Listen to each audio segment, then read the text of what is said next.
Bom dia na paz do Senhor Jesus Cristo. Hoje é um dia maravilhoso, né? Maravilhoso no sentido do clima, né? Depois de 3 dias de chuvas intensas por aqui, surgiu o sol hoje, né? Hoje está um dia lindo de sol. E às vezes nós precisamos enfrentar alguns dias nebulosos na nossa vida, mas o salmista tem uma passagem que fala que o choro pode durar uma noite, mas a alegria sempre vem pela manhã. Ou seja, depois de um período de dificuldade, Deus nos traz a vitória e a paz. Que Deus possa te abençoar e que você possa recorrer ao Senhor nesses dias. Com quantas pessoas você pode contar na tua vida? Com quantos amigos, familiares, irmãos você pode contar no momento difícil da tua vida? Quando você enfrenta um momento difícil, a quem você pode recorrer? Quando você está num momento de dificuldade, quantas pessoas você pode chamar e elas te atendem? Quantas pessoas você pode contar? Às vezes dá de contar nos dedos da nossa mão aquelas pessoas que no momento muito difícil a gente pode contar. Eu espero que mesmo que você possa contar com muitas pessoas, a primeira pessoa que você sabe que pode recorrer seja Jesus na tua vida. Mas para isso, Jesus tem que estar presente. Você não pode contar com Jesus distante. Um dia Jesus ia com seus discípulos passando o mar da Galileia e ele dormia no fundo do barco, no porão do barco. Lá ele dormia, descansava lá. E veio um temporal.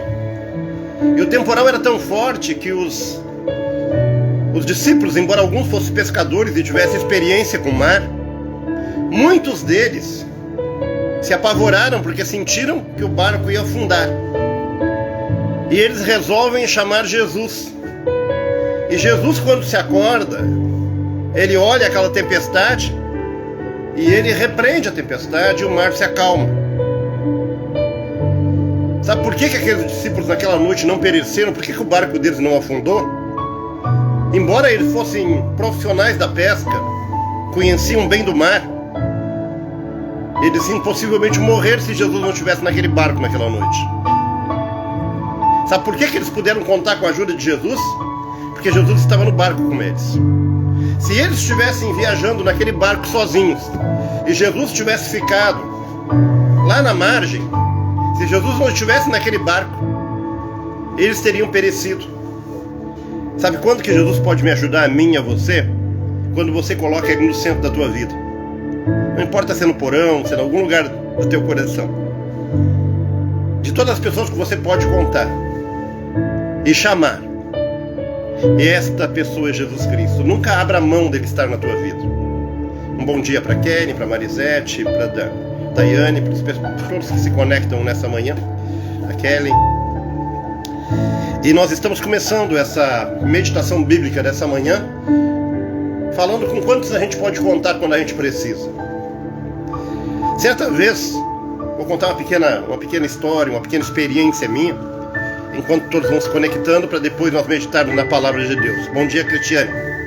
Certa vez, há uns anos atrás, bom dia, Charlene, eu morava em Pelotas, eu, a Maristela, a Daniela, a Grace moravam comigo na época, e nós morávamos num bairro lá de Pelotas chamado Guabiroba, que é um pouco atrás da rodoviária de Pelotas. Era uma época como agora, inverno, e veio um grande temporal, uma grande tempestade sobre Pelotas, e as bombas da barragem não suportaram a quantidade de chuva e de água e romperam. E na noite, aquela água esparramou-se pela cidade, especialmente naquela região mais baixa, e houve uma grande enchente. A nossa casa de noite, a casa que nós morávamos, ela ficou com água acima do joelho dentro de casa. Ou seja, nos acordamos de madrugada, não conseguimos nem sair de dentro de casa, devido à quantidade de água. Só baixar o som um pouco. E então aconteceu que eu precisava de ajuda de alguém. Eu tenho muitos amigos, muitos colegas. Mas naquela noite eu lembrei de um em especial que eu podia contar. Podia contar com muitos, mas um. O pastor Benigno, que é pastor hoje da Igreja Quadrangular em Pelotas, é meu amigo. Eu liguei para ele e ele veio no meio da noite. E ele recolheu a Maristela e as gurias para levar para casa dele. E eu fiquei organizando as coisas no meio daquela enchente. Ou seja, de tudo que eu e você temos na vida, o mais precioso é nós podermos contar com pessoas para nos ajudar. Primeiramente com Jesus, mas Deus usa pessoas para nos ajudar. Ele envia pessoas. Bom dia, Tânia, que Deus te abençoe.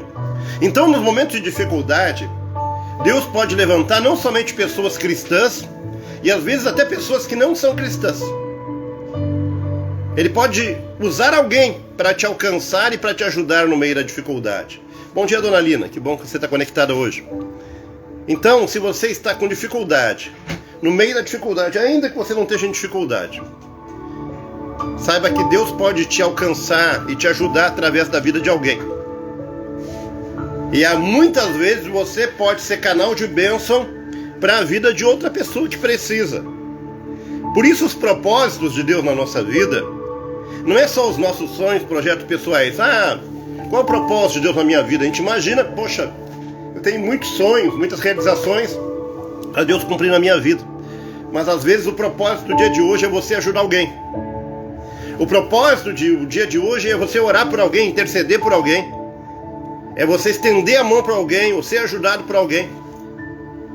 Estar dentro do propósito de Deus quer dizer que você está nas mãos dele para ele te movimentar como em um tabuleiro. Bom dia, Dona Vera, bom dia, Cláudio. Num tabuleiro de um lado para outro, e você tem que atender a direção que ele te dá. Você precisa, e eu preciso andar na direção de Deus. Podemos contar com quem? Podemos contar com Jesus, e através dele ele vai movimentar alguém, mover alguém para te abençoar. Eu espero que eu possa ser bênção na tua vida de alguma maneira. E dentro da dificuldade que você necessita e precisa, que o Espírito Santo possa ser contigo nessa manhã. Nós vamos meditar um pouquinho hoje no capítulo 3 do livro de Tiago, que é a nossa porção bíblica de hoje. Fique atento, nós temos 2 ou 3 coisas bem importantes aqui para nós meditarmos nessa manhã em nome de Jesus. Os primeiros versículos, primeiro versículo de 1 a 6, capítulo 3 de Tiago, nos fala sobre a língua e a capacidade, nossa capacidade de falar. Não a língua paladar, não a língua que você usa para teu paladar, enfim.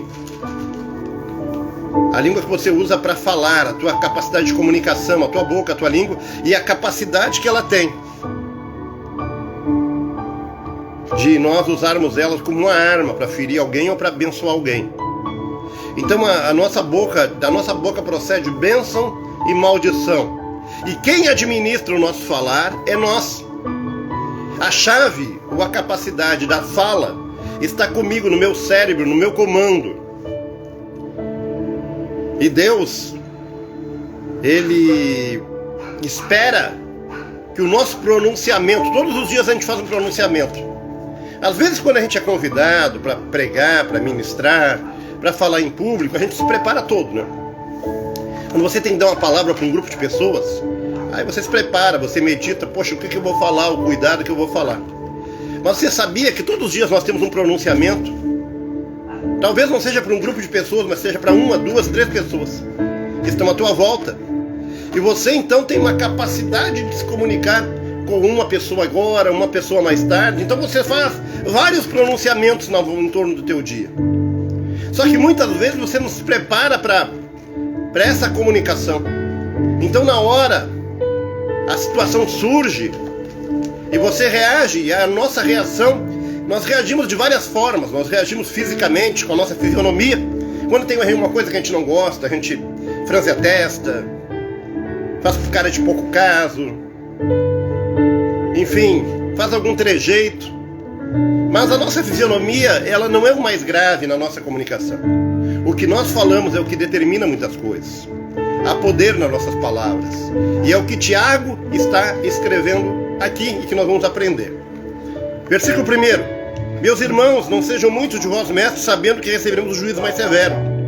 Por isso tropeçamos em muitas coisas. Se alguém não tropeça em palavra, Este homem é perfeito, capaz de refrear também todo o corpo. Se pomos freio na boca dos cavalos para que nos obedeçam, então conseguimos dirigir todo o nosso corpo. Vede também os navios, que embora tão grandes e levados por impetuosos ventos, como um pequenino leme, se voltam para onde quer o impulso do timoneiro. Assim também a língua, um pequeno membro, que se gaba de grandes coisas. Vede que, quão grande bosque, um tão pequeno fogo incendeia. A língua também é um fogo, sim, a língua é um mundo de iniquidade. Colocada entre os nossos membros, contamina todo o corpo e inflama o curso da natureza, sendo por sua vez inflamada pelo inferno.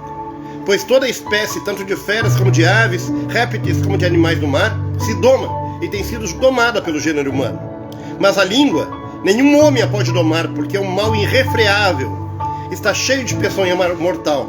Com ela bendizemos ao Senhor e com ela amaldiçoamos os homens, feitos a semelhante de Deus.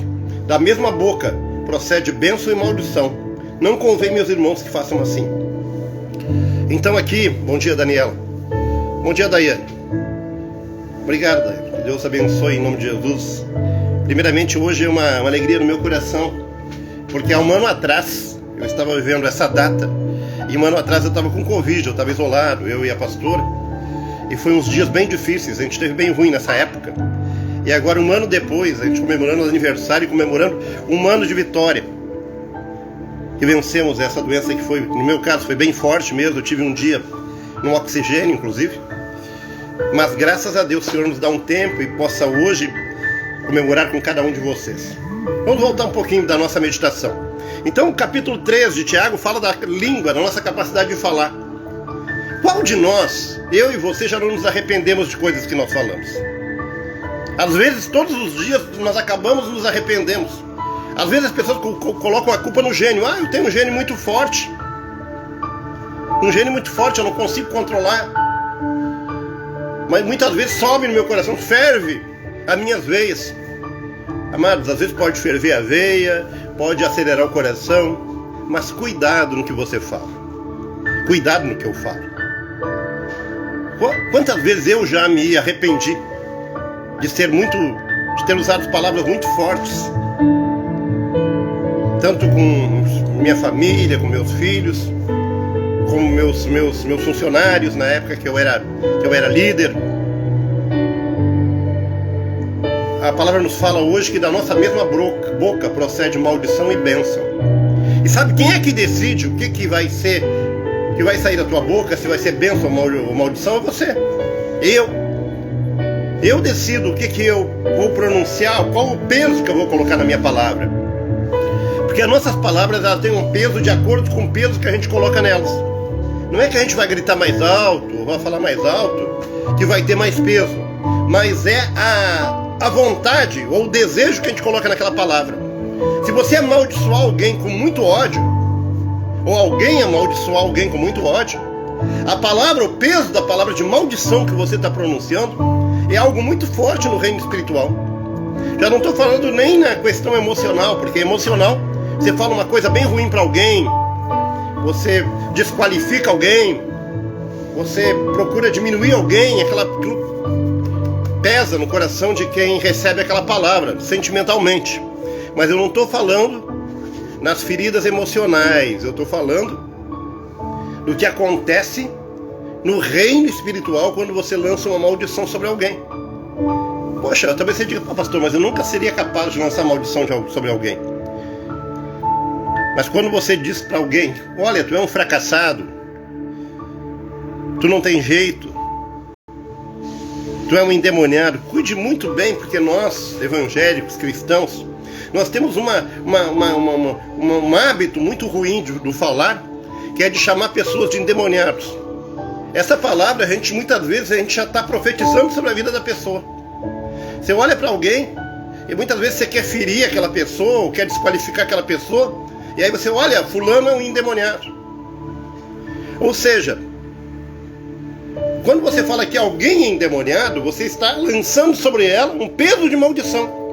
Assim como você olha para alguém e abençoa e diz que ela é abençoada, você está sobre ela, lançando bênção sobre a vida dela. E ele diz, pô, pastor, eu senti que o inimigo está na vida dele, que o inimigo está usando dele, por isso eu chamei ele de endemoniado. Se você sentiu, se eu sentir, nós temos que orar, interceder e abraçar com amor. E orar por libertação, mas não determinar com a nossa boca que o fulano é endemoniado, que este é endemoniado, que aquele outro é um endemoniado. Isso é apenas uma expressão que a gente usa no dia a dia e que são expressões fortes e têm um peso espiritual profundo. Você percebe isso? Amados, muitas vezes nós brincamos com o que falamos, brincamos no sentido de não tomar cuidado.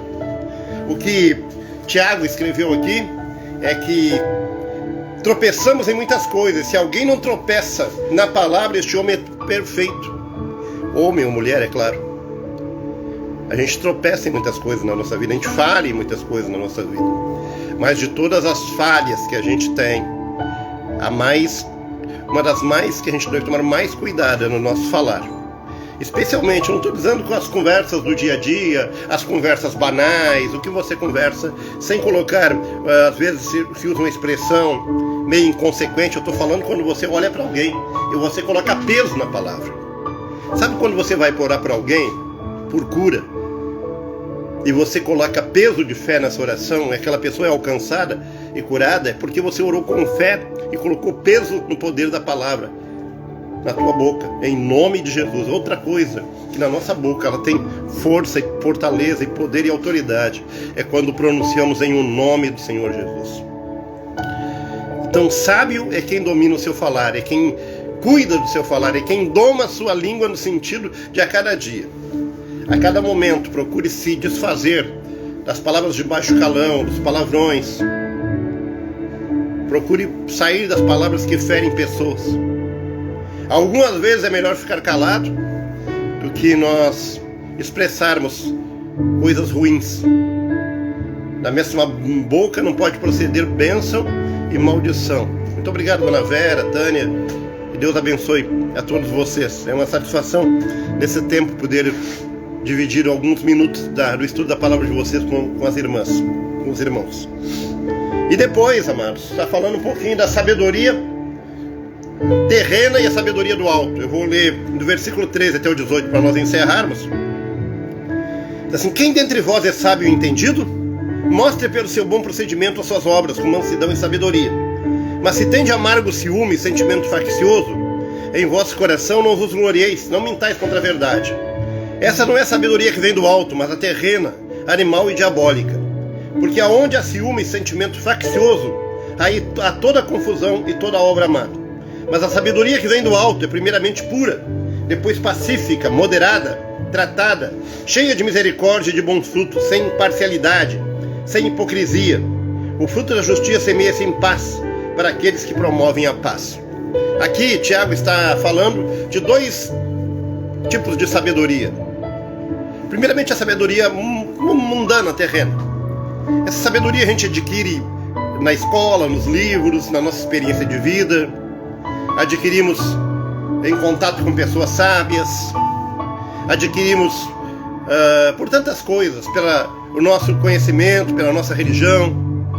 A sabedoria humana, a sabedoria mundana, nós conseguimos perceber na vida das pessoas. Uma pessoa que tem cultura, que tem sabedoria humana, ela certamente, você vai no trato com ela, na sua maneira de falar, na sua postura, você entende que essa pessoa tem uma sabedoria. Mas por um lado ela tem a sabedoria humana e por outro lado ela desenvolve o pecado. E dentro desse pecado, porque ela está longe de Jesus, ela vive no pecado. É uma sabedoria humana, que muitas vezes é usada para coisas ruins, porque naturalmente acontece isso aí. O inimigo, ele se apodera da nossa sabedoria que nós adquirimos e usa ela para nós vivermos e cultivarmos o pecado. Mas aqui diz a palavra que a sabedoria que vem do alto, ela não é assim. Diz o versículo 17 e 18, os últimos versículos do capítulo 3. Mas a sabedoria que vem do alto é pura, depois pacífica, moderada, tratável, cheia de misericórdia e bons frutos, sem parcialidade e sem hipocrisia. O fruto da justiça semeia-se em paz para aqueles que promovem a paz. Então, que nessa manhã, que aprendemos duas coisinhas importantes no capítulo 3 dessa porção bíblica de hoje, de Tiago. O primeiro é refrear a nossa língua, o que nós falamos, o peso espiritual que tem na nossa palavra, e que nós devemos ter cuidado à medida que nós conversamos ou liberamos palavras todos os dias sobre a nossa família, filhos, colegas, irmãos, e no trânsito, onde a gente andar. E que a gente não pode sair bênção e maldição da nossa boca. E nós estamos aprendendo num processo de cada dia mais sermos pessoas que abençoamos outros. Hoje eu recebi muitas palavras muito boas, palavras de bênção que abençoaram a minha vida. E eu queria abençoar todos com uma palavra de poder nessa manhã. Que Deus te abençoe e te guarde. Que Deus guarde a tua vida sempre. Que Deus te renove as tuas forças, que te dê sabedoria. Então aprendemos sobre a capacidade de falar e amaldiçoar, de abençoar e amaldiçoar com a nossa boca. E depois aprendemos da sabedoria, que ela tem duas fontes. É como se você tivesse duas fontes de água na tua casa. Antigamente, no interior, o pessoal tem uma cacimba, uma vertente de água. Aí você abre uma cacimba. Uma vez na minha casa, nós morávamos no interior, e o meu pai abriu uma cacimba, uma vertente de água, e aquela água não era boa. E o que ele fez? Ele pegou, andou mais alguns metros com uma varinha dessas de salso, né, um triângulozinho, e achou outra vertente. E aí ele fez outra cacimba, outra vertente, e aquela outra água era pura. Então nós ficamos com duas cacimbas, duas cacimbas de água aqui no nosso pátio naquela época. Uma que nós tirávamos água para dar para os animais, uma água que não era tão boa. E outra que era uma água limpa e cristalina, ou seja, tinha duas vertentes. A sabedoria na nossa vida é como que nós tivéssemos duas vertentes dentro do nosso coração. Uma vertente que vem dos céus, do alto, e outra vertente humana. E nós muitas vezes consumimos somente da vertente humana, da sabedoria humana. E nos estabelecemos, nos alicerçamos somente na sabedoria humana. Mas a sabedoria que vem do alto, ela é pura, ela é amável, ela é com compaixão e ela traz paz. Então aprendemos duas coisas: cuidar do nosso falar, e que nós temos duas vertentes de sabedoria no nosso coração, e que nós devemos recorrer muito à sabedoria do alto. Não que a sabedoria humana não nos tenha alguma validade em algum momento, mas a principal da nossa vida é a sabedoria que vem dos céus, e ela vem pela palavra de Deus. E você pode perceber que nos nossos dias as pessoas não estão muito interessadas em conhecer a palavra de Deus. Elas estão interessadas em ir na igreja, em receber palavra profética, em receber ministração, em ser curado, em receber bênção. Mas a palavra de Deus, ela que é o que nos traz a sabedoria do alto. As pessoas não querem recorrer a essa vertente hoje, mas que o Espírito Santo te conduza, primeiramente, a usar bem a tua palavra, a tua boca, a tua fala, a tua comunicação. E segundo, que você nunca deixe de buscar a sabedoria do alto. Vamos orar nessa manhã, para que Deus nos conduza em sabedoria que vem do alto e nos dê muita sabedoria para a gente falar e muitas vezes calar. Porque há tempo de falar e há tempo de calar. Há tempo de ouvir, há tempo de refrear a nossa língua. E há tempo de nós liberarmos bênção. E agora é o tempo de eu liberar bênção sobre a vida de cada um de vocês. Oramos. Senhor, eu te agradeço por essa manhã, por esse dia tão glorioso e maravilhoso. Na tua palavra nós aprendemos que da nossa boca pode sair bênção ou maldição. E eu quero, em nome de Jesus, nessa manhã, liberar bênção, profetizar bênção sobre famílias, lares, sobre todos que se conectam conosco agora ou mais tarde neste vídeo. Que tu alcance a vida de cada um, que tu dê, Senhor amado, domínio próprio, para que muitas vezes não tenham que se arrepender daquilo que falam. E para que possamos recorrer diariamente à sabedoria do que vem do alto, que não é contaminada pela sabedoria humana. Guarda a vida de cada um, abençoa a vida de cada um, prospera a vida de cada um, abençoa a vida de cada um que se conectou, está conectado nessa manhã, daqueles que precisam de um milagre, de uma cura e do teu socorro bem presente. Muito obrigado, Senhor Jesus, nós te amamos. Amém. Graças a Deus pelo dia de hoje. Amanhã, meus amados, nós vamos para o capítulo 4 de Tiago, vamos aprender mais uma porção bíblica. Que Deus te dê um dia muito abençoado, que Deus te alcance, guarde a tua vida, que você possa se sentir muito feliz e conte sempre com o Senhor Jesus, mas atenta para uma coisa: Jesus coloca pessoas na tua vida para te abençoar. Jesus coloca pessoas na tua vida para te abençoar. Hoje, se você precisa de um cuidado de Deus, olhe para o alto, mas fique atento, porque Ele vai enviar alguém para cuidar, para te ajudar, para renovar tuas forças. Que Deus te abençoe, em o nome do Senhor Jesus. Muito obrigado pelas felicitações de todos. Depois de um ano, comemoramos aniversário, agora livre, comemorando um ano de vitória sobre o Covid. E certamente o tempo que Deus tem nos dado que seja um tempo de bênção, paz e prosperidade, em nome de Jesus. Grande abraço.